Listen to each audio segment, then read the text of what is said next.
wabarakatuh. Alhamdulillahilladzi ja'ala at-taqwa libasas salihin. Asyhadu an la ilaha illallah rabbul alamin.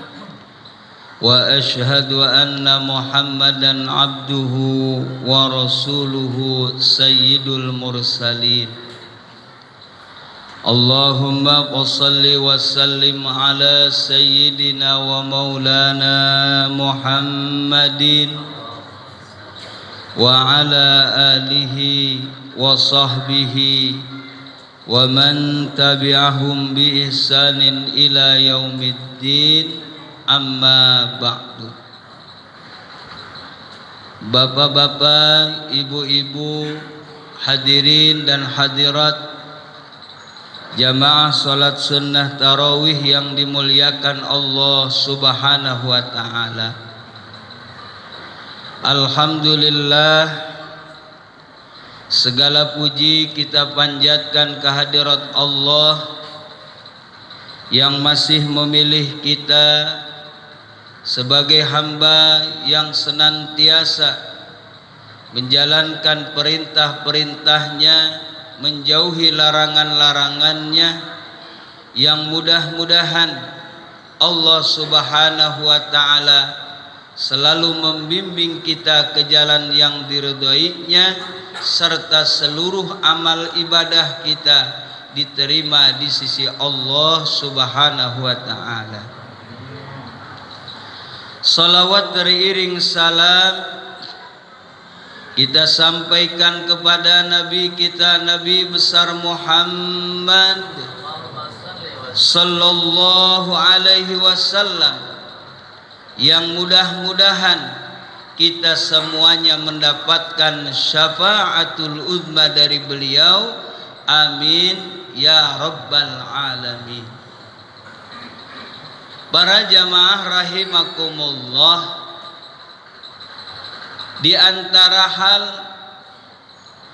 yang patut kita syukuri pada saat ini, bahkan di antara nikmat yang paling besar pada saat ini yang Allah berikan kepada kita, di mana kita dijadikan peserta-peserta Ramadan oleh Allah Subhanahu wa ta'ala, termasuk orang yang bisa menjalankan ibadah puasa.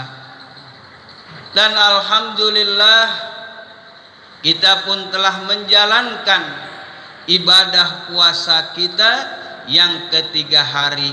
Mudah-mudahan Allah Subhanahu wa ta'ala membawa kita ke dalam kemenangan, bisa beribadah dan berpuasa sampai pada hari raya Idul Fitri. Amin ya rabbal. Dan insya Allah kita termasuk orang-orang yang sehat, baik sehat jasmani dan juga sehat rohani. Sebab ketika orang tidak sehat jasmani ataupun rohaninya, dia tidak akan bisa menjalankan perintah dari Allah. Orang yang sakit jasmaninya, pada saat ini mereka tidak bisa melaksanakan sholat sunnah tarawih. Bahkan tadi siang pun mereka tidak bisa menjalankan ibadah puasa. Begitupun orang yang sakit rohaninya, jasmaninya sehat tapi rohaninya sakit. Kita lihat betapa banyaknya mereka yang sehat tapi mereka pun tidak bisa menjalankan perintah dari Allah, di antaranya ibadah puasa. Makanya kita bersyukur, alhamdulillah, orang yang berpuasa minimal Allah Subhanahu wa ta'ala akan berikan 3 keuntungan. Yang pertama, segala dosa dan kesalahan yang telah dilakukannya akan diampuni oleh Allah Subhanahu wa taala. Man shoma ramadhana imanan wa ihtisaban ghufira lahu ma taqaddama min dzambi. Barang siapa yang berpuasa di bulan Ramadan beriman dan semata-mata menjalankan perintah Allah, maka dosa-dosa yang telah dia lakukan akan diampuni oleh Allah Subhanahu. Makanya kita ada harapan dengan berpuasa dosa kita diampuni oleh Allah. Kalau bicara dosa, Masya Allah, ya, begitu banyak dosa yang kita lakukan. Dosa mata, dosa telinga, dosa mulut, dosa kaki, dosa hati, dosa tangan, ya. Bahkan kalau kita hitung mungkin masih banyak dosa yang kita perbuat daripada amal soleh yang kita lakukan. Tapi dengan menjalankan ibadah puasa, yakin sebagaimana yang Rasulullah sampaikan, dosa-dosa kita diampuni oleh Allah Subhanahu wa taala. Amin ya rabbal. Yang kedua, orang yang berpuasa akan diberikan pahala oleh Allah yang berlipat ganda. Sebagaimana hadis qudsi yang disampaikan oleh Rasulullah, kullu amal ibni Adam yudha'aful hasanatu asyru amthaliha. Setiap amal anak Adam itu dilipat gandakan pahalanya 10 kali lipat, ila sab'i mi'ati dib'in, bahkan sampai 700 kali lipat, illa saum, kecuali berpuasa, fa innahu li wa ana ajzi bih. Kata Rasulullah, sesungguhnya Allah akan membalas daripada ibadah puasa. Maka begitu banyak pahala yang akan didapatkan orang yang menjalankan ibadah puasa. Bahkan menurut ulama, ibadah puasa itu pahalanya lebih besar daripada ibadah haji. Makanya yang belum bisa berangkat ibadah haji banyak puasa aja. Insya Allah pahalanya juga Allah akan berikan dengan begitu banyak, termasuk puasa Ramadan. Kenapa Allah berikan pahala yang berlipat ganda bagi orang yang berpuasa? Sebab ada amalan yang besar. Yang pertama adalah ikhlas semata-mata, karena kalaulah seseorang berpuasa masih bisa kelihatan, kalaulah seseorang membaca Al-Quran masih bisa kedengaran, kalaulah orang bersedekah masih bisa kelihatan, tapi seseorang ketika berpuasa tidak ada yang mengetahuinya kecuali dirinya dan juga Allah Subhanahu. Ya, jadi puasa itu keikhlasannya luar biasa. Ya, kita tidak tahu siapa yang di siang hari tidak berpuasa, kita tidak tahu. Hanya yang tahu dirinya dan juga Allah Subhanahu wa taala. Karena memang ibadah puasa itu tersembunyi. Yang kedua, di dalam puasa itu ada amalan yang besar, yaitu yang disebut dengan bersabar.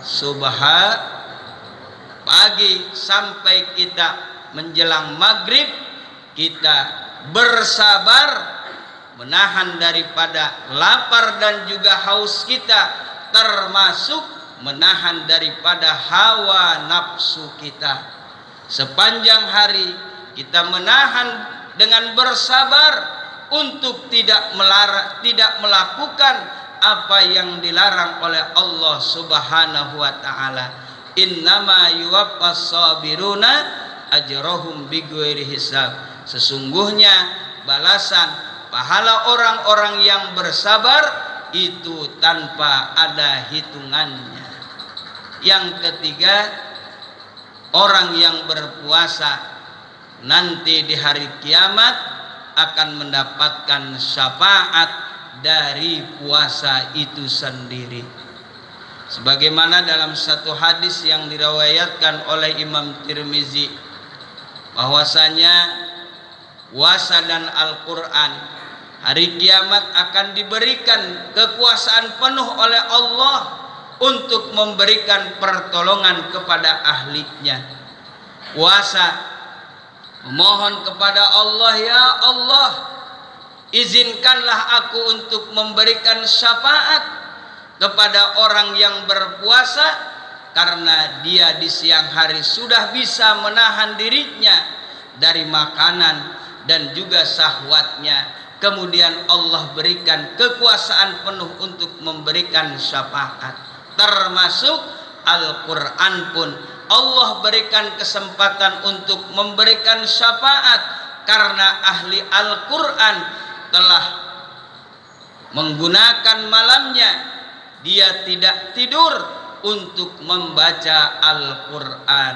Mudah-mudahan kita termasuk orang-orang yang mendapatkan syafaat dari puasa dan juga Al-Quran yang kita baca. Amin ya Rabbal.